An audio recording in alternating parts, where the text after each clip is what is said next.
Ya hablamos acerca de quién es el Espíritu Santo, ¿no? Hablamos de su deidad y hablamos de los símbolos que utilizamos para referirnos a él. Como estos símbolos de alguna manera nos revelan algo de su personalidad, algo de su ministerio. Cuando hablamos del ministerio del Espíritu Santo nos referimos a las funciones que el Espíritu está cumpliendo hoy en la tierra, en su relación con la raza humana. Juan 15:26, ya lo hemos leído, nos muestra que el Espíritu Santo proviene del Padre y es enviado por el Hijo. Y es enviado al mundo con una misión, ¿sí? De la misma manera que el Hijo vino a cumplir un propósito, o sea Jesús, así también el Espíritu Santo. A esta misión o a este propósito es lo que nosotros llamamos el ministerio del Espíritu Santo.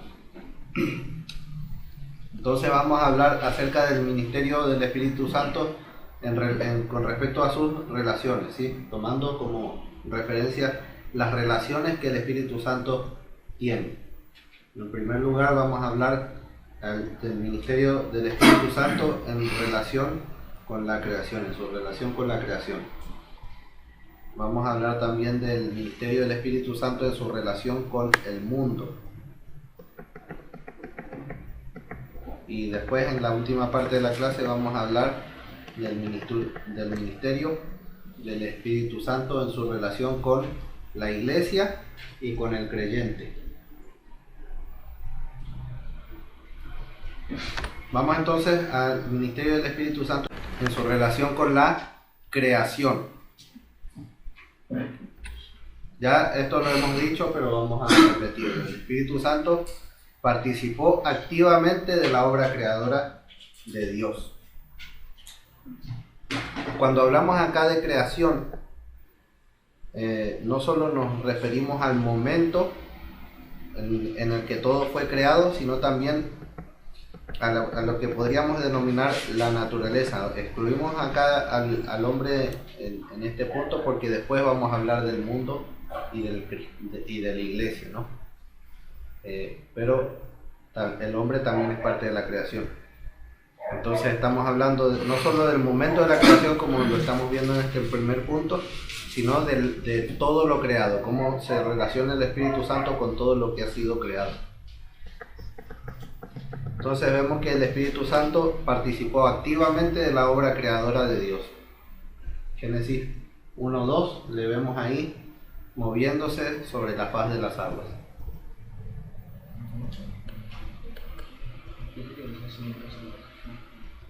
El Espíritu Santo también sustenta la creación. Salmo 104, versículo 30. Dice así: envías tu hálito y son creados, y renuevas la superficie de la tierra. Entonces el Espíritu Santo, el hálito, y el hálito ahí, el aliento, el Espíritu de Dios, participa también en la sustentación de la creación. Y en tercer lugar, vemos en Romanos capítulo 8, versículos 18 al 25, que el Espíritu Santo sujetó la creación a vanidad en esperanza de la manifestación de los hijos de Dios. O sea, la creación, por obra del Espíritu Santo, aguarda por la manifestación de los hijos de Dios. Dice así: porque considero que los padecimientos del tiempo presente no son dignos de comparar con la gloria que pronto nos ha de ser revelada, pues la creación aguarda con ardiente anhelo la manifestación de los hijos de Dios. Porque la creación ha sido sujetada a la vanidad, no por su propia voluntad, sino por causa de aquel que la sujetó en esperanza, de que aún la creación misma será liberada de la esclavitud de la corrupción para entrar a la libertad gloriosa de los hijos de Dios, porque sabemos que toda la creación gime a una y a una sufre dolores de parto hasta ahora.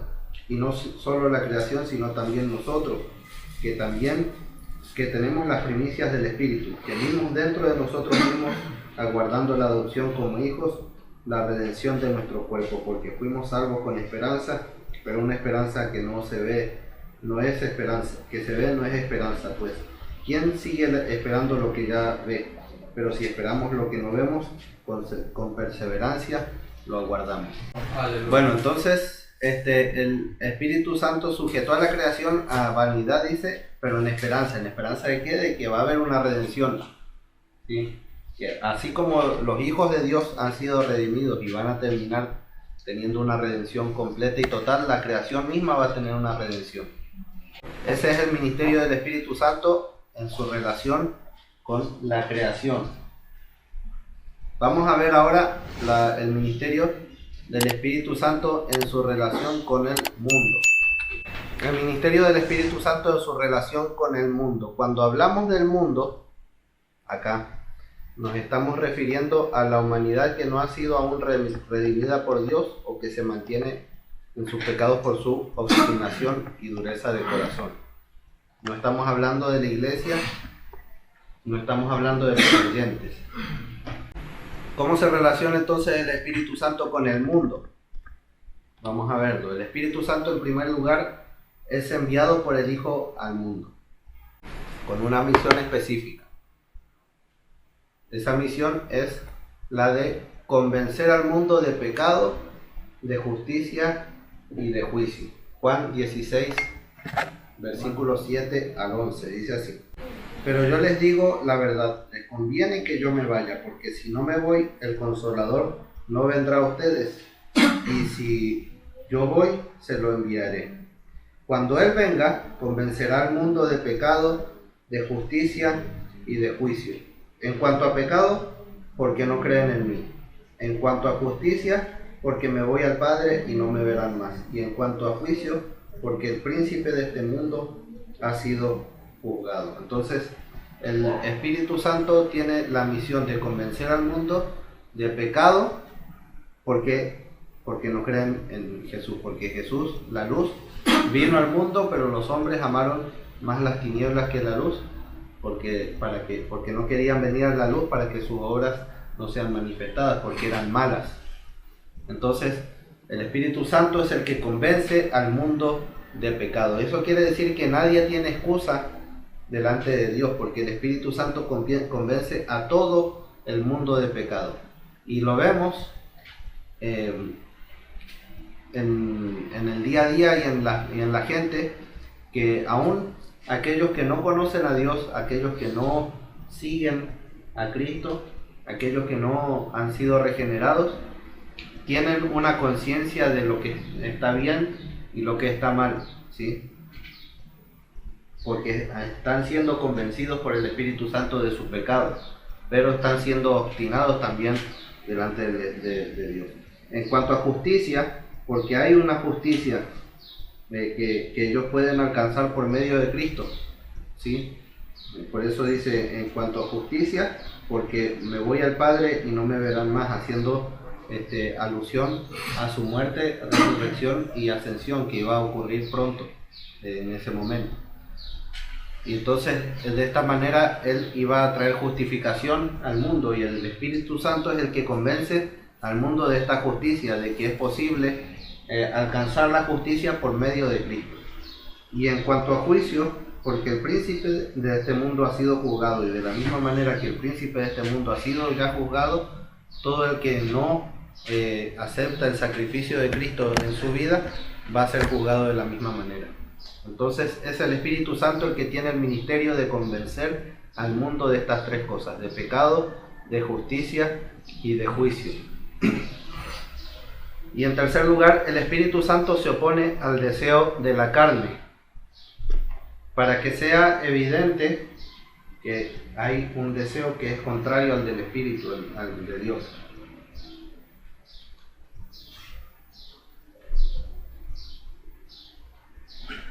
Eso es lo que dice Gálatas, ¿no? Vamos a leer el de Gálatas, Romanos 8, 5 al 8 y Gálatas 5, 16 y 17. Voy a leer el versículo de Gálatas, que dice así: Digo pues, anden en el Espíritu y así jamás satisfarán los malos deseos de la carne. Porque la carne desea lo que es contrario al Espíritu y el Espíritu lo que es contrario a la carne. Ambos se oponen mutuamente para que no hagan lo que quisieran.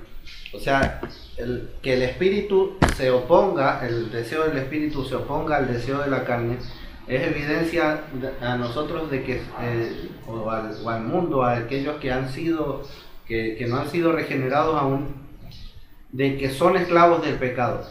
El espíritu se opone a la carne y de esta manera el mundo puede estar seguro y claro de que son esclavos del pecado, que no están haciendo las cosas por su propia libertad, sino porque son esclavos del pecado.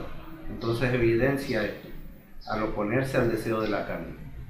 Ese es el ministerio que tiene el Espíritu Santo en relación con el mundo. Entonces vimos ya el ministerio del Espíritu Santo en su relación con la creación y en su relación con el mundo.